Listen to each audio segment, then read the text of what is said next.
सुनाने जा रहे हैं वैशाख मास महात्मा का चौथा अध्याय।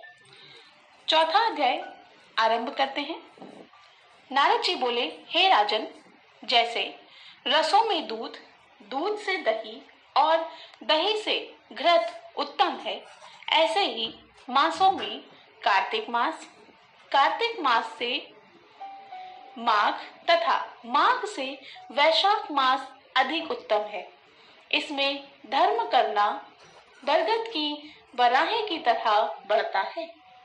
मेघ की संक्रांति में मधुसूदन भगवान का ध्यान तथा प्रातः काल स्नान करके विष्णु भगवान का पूजन करना और फिर इस मंत्र के द्वारा भगवान की प्रार्थना करना, ये अति उत्तम है।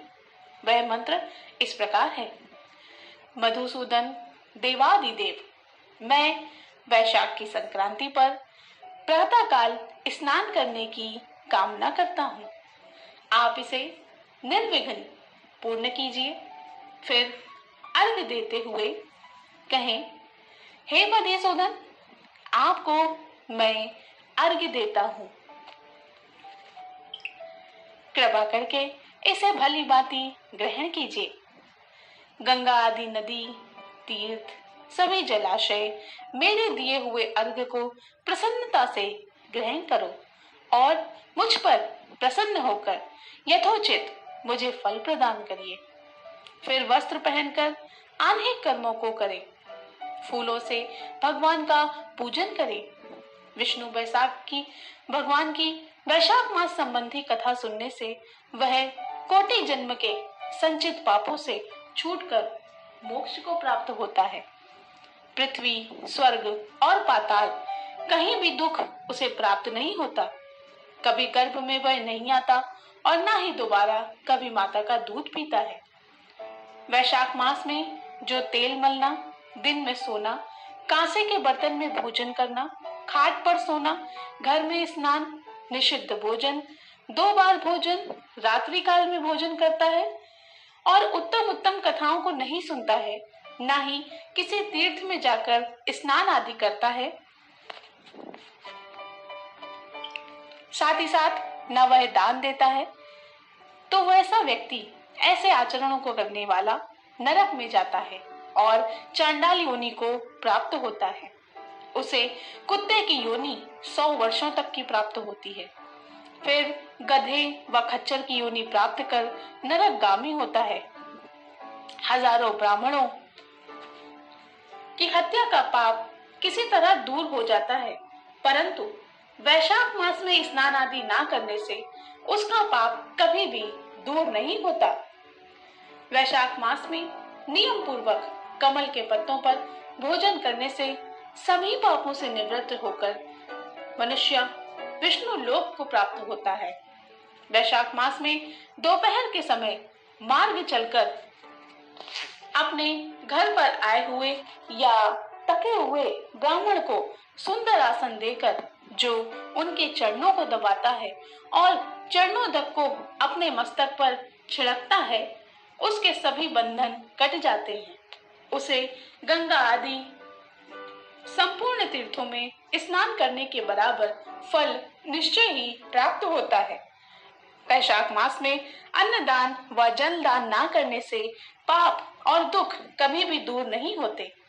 प्रातः काल सूर्योदय होने पर सागर से मिलने वाली सप्त गंगा, जाह्नवी, वृद्ध गंगा, कालिंदी, सरस्वती, कावेरी, नर्मदा और वेणी, इनमें स्नान करके विष्णु भगवान के मन में मन लगाने से 7 जन्मों के संचित पाप शीघ्र ही नष्ट हो जाते हैं। वैशाख के महीने में बावड़ी में स्नान करने या घर से अलग अप्राकृत गौ के चरण के रखने की जगह के समान जल भरा हो तो उसमें भी स्नान करने से, हे राजन, बड़े से बड़े पाप पल भर में ही दूर हो जाते हैं। जो कोई धन संपन्न हो अथवा दरिद्र या पराधीन हो, उसे जो वस्तु मिल जाए वह वो ब्राह्मण को दान देना उचित होता है। कंदमूल, फल, शाक, नमक, गुड़, बेर, पत्र, जल और छाछ, जो वस्तु दान की जाएगी अपरिवर्तित होती जाएगी। दान ना करने से दरिद्रता आती है, दरिद्री होने से पाप किया जाता है, पाप करने से नरक मिलता है। इसलिए सुख की इच्छा करने वाले को दान अवश्य करना चाहिए। कोई बड़ा मकान अच्छा, सुंदर और सब सामग्रियों से शोभायमान हो, मगर उस पर छत न हो तो वह मकान शोभा नहीं पाता। जैसे दया न होने पर सभी गुण वृथा हैं, जैसे उत्तम शाक के बिना नमक के स्वादिष्ट नहीं लगता, जैसे कोई कुरूपवती स्त्री श्रृंगार होने पर भी सुंदर नहीं लगती, ऐसे ही वैशाख मास में जो धर्म, कर्म या स्नान आदि नहीं करता है, उसका सारा किया कराया व्यर्थ ही जाता है। वैशाख मास में तीर्थ यात्रा, जप, यज्ञ, ज्ञान, दान और होम आदि का फल भी अधिक होता है और साथ ही साथ शीघ्र अर्थात तुरंत फलदायी होता है। मधुसूदन भगवान इसके देव हैं। जिसने किसी प्रकार भी वैशाख मास में मधुसूदन भगवान का पूजन नहीं किया, वह मूढ़ बुद्धि सूकर की योनि को पाता है। जो तुलसी दल से वैशाख मास में मधुसूदन भगवान की पूजा करता है, वह सार्वभौम राजा होकर कोटि जन्म तक अनेकों सुख भोगता है और फिर अपने करोड़ों कुलों को लेकर विष्णु भगवान की सायुज्य मुक्ति को पाता है। इति श्री वैशाख मास महात्म चौथा अध्याय समाप्त। बोलिए विष्णु भगवान की जय।